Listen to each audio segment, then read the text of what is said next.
हर व्यक्ति का अपना अपना तरीका होता है। हमारे पिताजी भी राजनीति में थे, हमारी बेटी भी राजनीति में है, हम खुद भी राजनीति। हर व्यक्ति का अपना अपना काम करने का।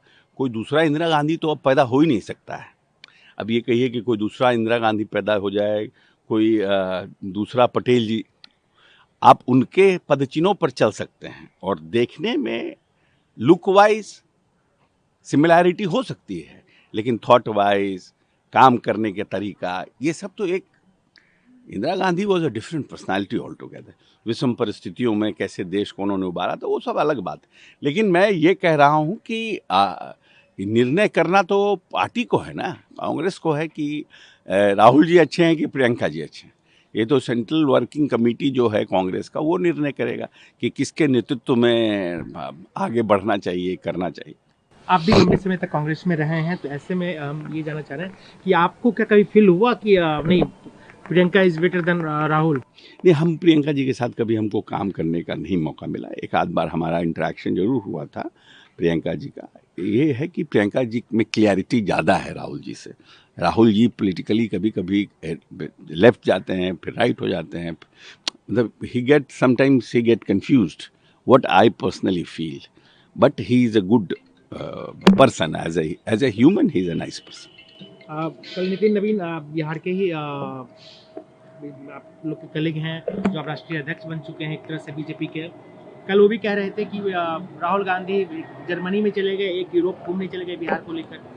ये लोग क्या राजनीति करेंगे? एक बात तो है ना कि आप जब डिफीट करते हैं कोई, ये एक तरह से डेमोक्रेटिक लड़ाई है, तो आप जब डिफीट करते हैं और रिजल्ट आने के बाद फिर आप बाहर चले जाते हैं, तो एक perception, politics runs on perception, तो परसेप्शन खराब हो जाता है वर्कर के बीच में कि भाई आप बाहर चले गए।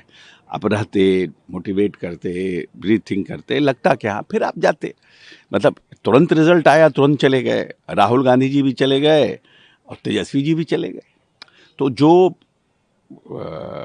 इंडी गठबंधन का जो कुनबा बिहार का है, वो तो बेचारा ऐसे ही डिमोलाइज और भी डिमोलाइज हो गया कि नेता जो है वो, भाई आप विदेश किसी काम से गए, किससे गए नहीं पता है ना। आजकल का परसेप्शन ये है कि if you are going to out of country, you are going for holiday.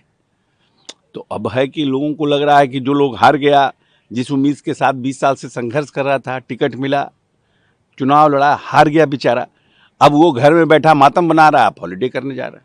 ये गलत बात है। एक सवाल और उठता है कि हिजाब को लेकर जिस तरीके से नीतीश जी ने कहा, इंटेंशन जो भी रहा हो, लेकिन जिस तरीके से देश भर में उनके खिलाफ पाकिस्तान से लेके जितने भी उस कम्युनिटी के लोग हैं खुलकर सामने आ गए, तो आपको लगता है कि ये सब ये नहीं ये जिस तरह के ये लोग हैं ना, ये सब फ्यूडल लोग हैं, घटिया लोग हैं, नॉन प्रोग्रेसिव लोग हैं।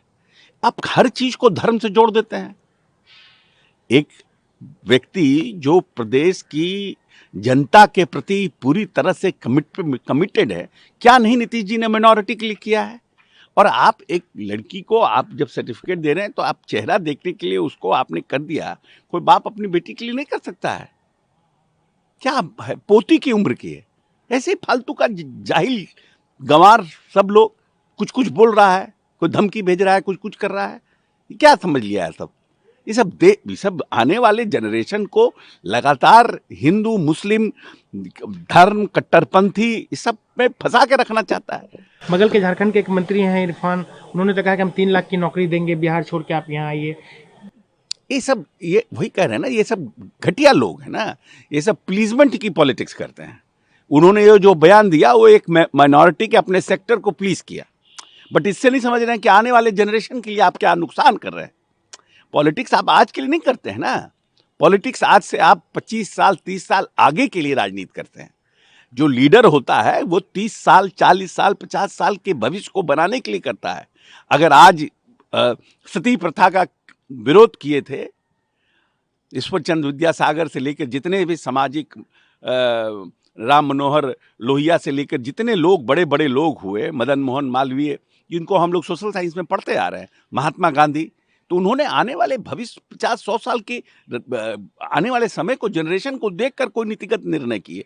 उसी तरह से नीतीश कुमार सबको लेके चलने का काम करते हैं। और आप सब तो आज के ज़माने में बहुत ज़्यादा सोशल मीडिया और इस पर पढ़ने की ज़रूरत भी नहीं।